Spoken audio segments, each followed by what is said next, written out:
Здравствуйте. Хотя канал задумывался как канал о логических играх, там, методиках тренировок и так далее и тому подобное, но сегодня очередной мой рассказ об интересных достаточно вещах, но вот шашки, я бы сказал, шашки незримо присутствуют. Шашки, может, шахматы незримо присутствуют, и именно шашечные фамилии, то есть и расположение, и именно местоположение, расположение, я бы сказал, то есть все чисто шашечное, то есть это однозначно. Недавно как-то, я уже не помню, когда, честно говоря, как-то время у меня чуть смешалось в голове, но недавно вышел на экраны фильм «Чебурашка». И вот я обратил внимание на одну фразу. Белорусская ушастая овчарка. То есть пару версий вот этой фразы. То есть это, во-первых, это белорусские сценаристы. Было пару человек, вроде бы говорят, сценаристов фильма белорусских. То есть они всегда стараются как-то выделить в тот момент, что они именно с Беларуси. А второй момент, я вот обратил внимание на другой факт, можно сказать. Создатель образа Чебурашки был Шварцман Леонид Аронович. Ну, здесь уже первый момент. Шварцман, понятно, очень сильно шашечная фамилия. Но это Шварцман не наш. Создал Чебурашку, я заранее скажу. И вот этот Шварцман Леонид Аронович... Он был из Минска. И самое интересное, что он был с нашей... Я читал, вот я сейчас, кстати, не нашел, к сожалению, вот повторно, глубоко не копался, но я знаю точно, что я читал, что он жил на улице Раковской.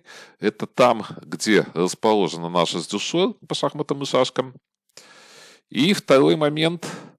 Я, кстати, где-то на 95%, может даже больше, уверен, что он посещал нашу именно школу. Тогда это, естественно, не школа была. То есть там достаточно богатый рассказ, может быть, по нашей школе.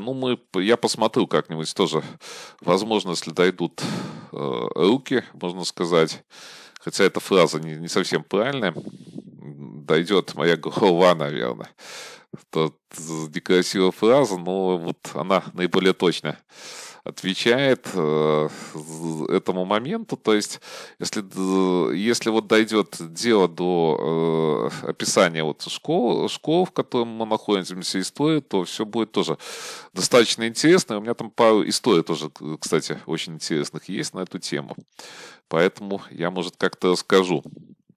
Но вот этот Шварцман Леонид Аронович, то есть жил он, как я уже сказал, на нашей улице, на Раковской, и плюс, я думаю, что посещал, возможно, даже комнату, в которой вот я сейчас тренирую, вероятность большая, что он посещал. То есть...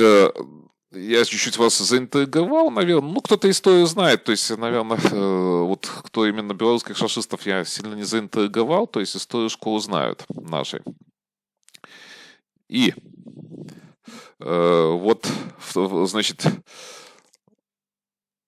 такой интересный факт по Чебурашке, по улице Раковской. Здесь я говорю, что может даже какая-то быть теория заговора, если вот глубоко как рассматривают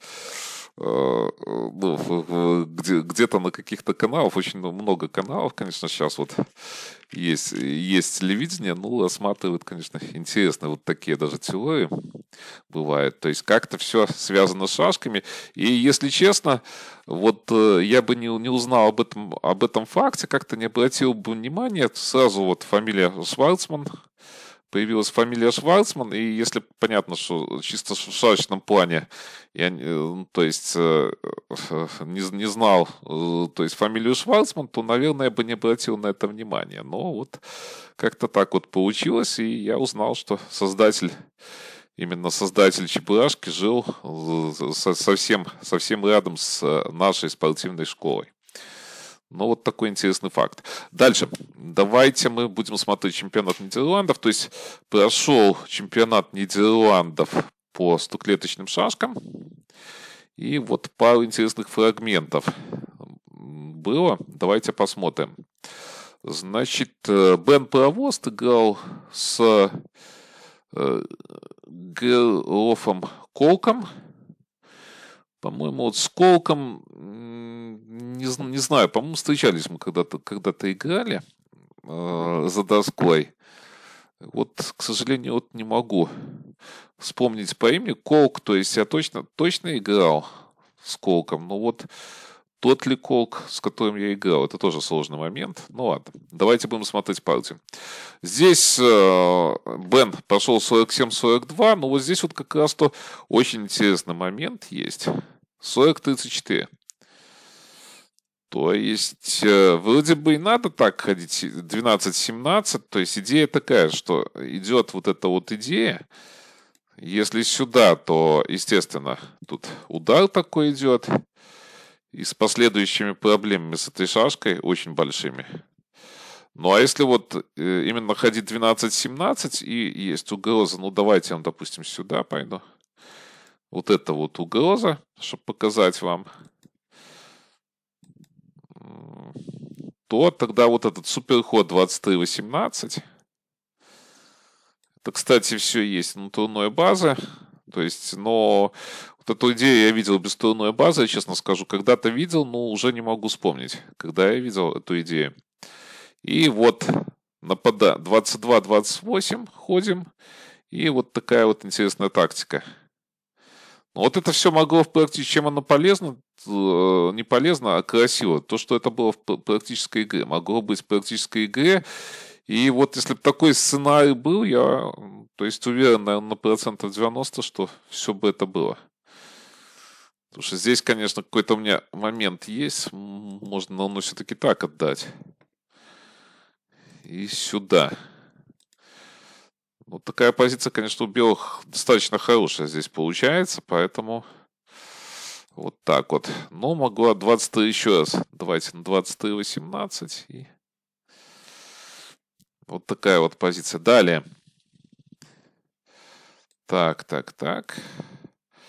Бен Провост опять играл с Мартайном Ван Айсендорном. То есть вот такая вот позиция. Вот такая позиция была. 4-29. И вот здесь опять я очень много взял, честно скажу, турную базу, вот эту партию.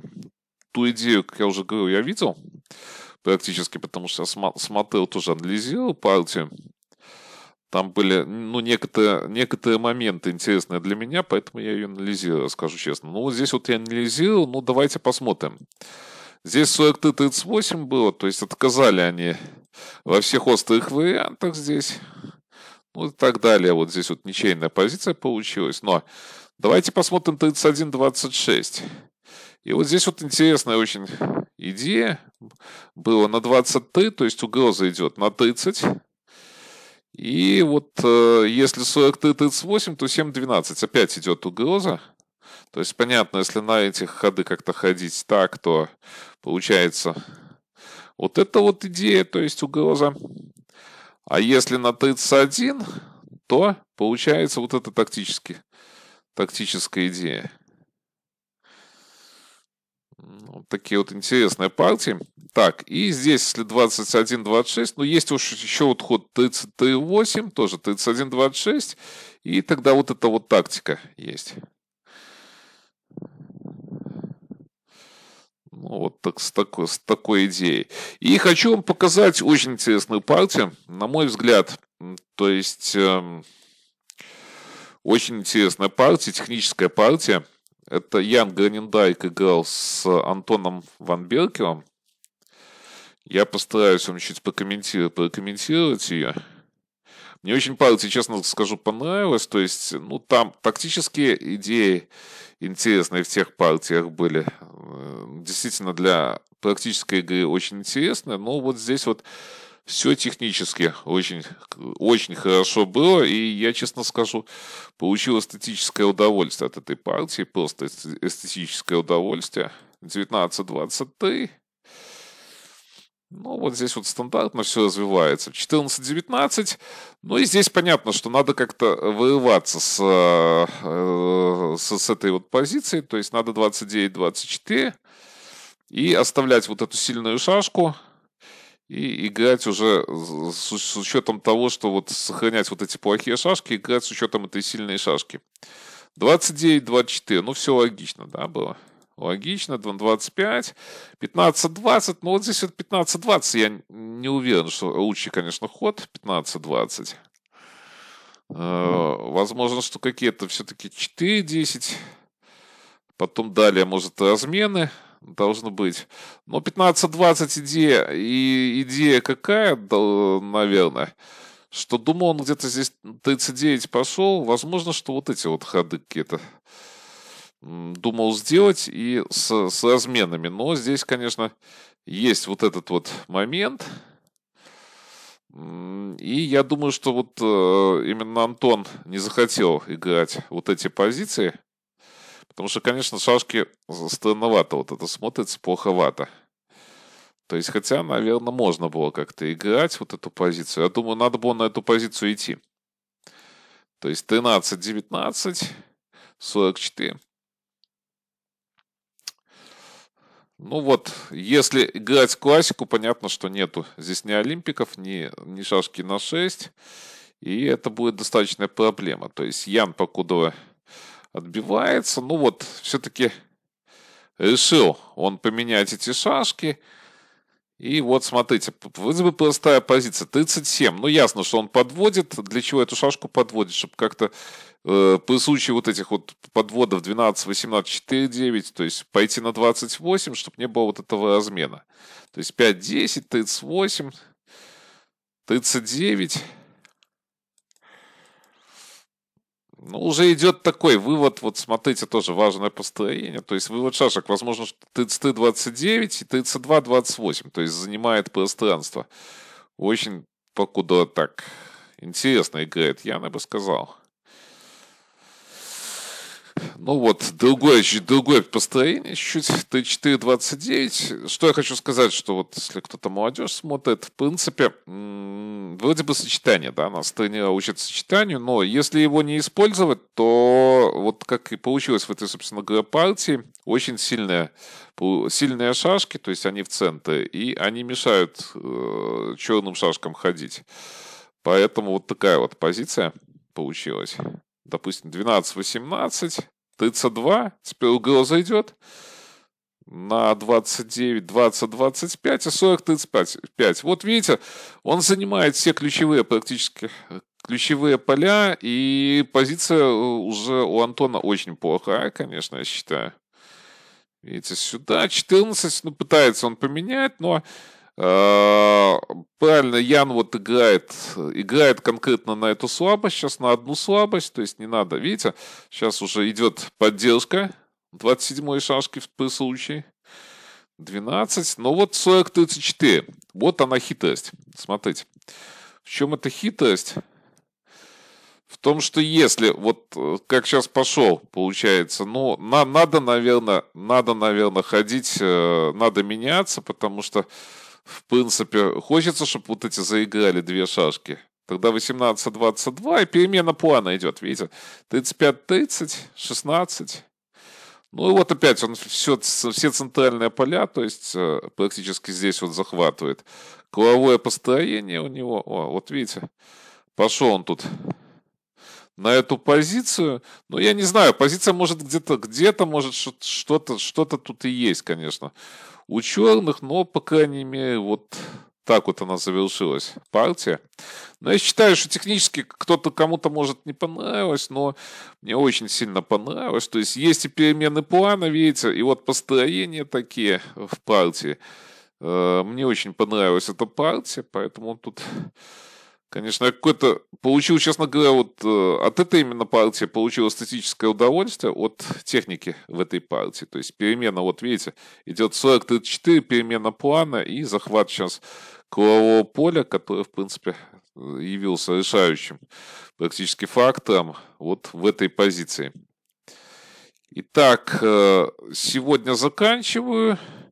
Напоминаю, сейчас вот начал чуть-чуть публиковать эти видео. Может, сейчас качество чуть-чуть не то, но вот надо, как говорится, войти во вкус, тогда возможно, что будет все гораздо лучше. И будем смотреть и русские стоклетки, то есть есть, я говорю, что русские, что смотреть, в принципе, и есть кое-что смотрится, то есть есть кое-какой материал, поэтому будем давать и стоклетки, и русские. Итак, до новых встреч.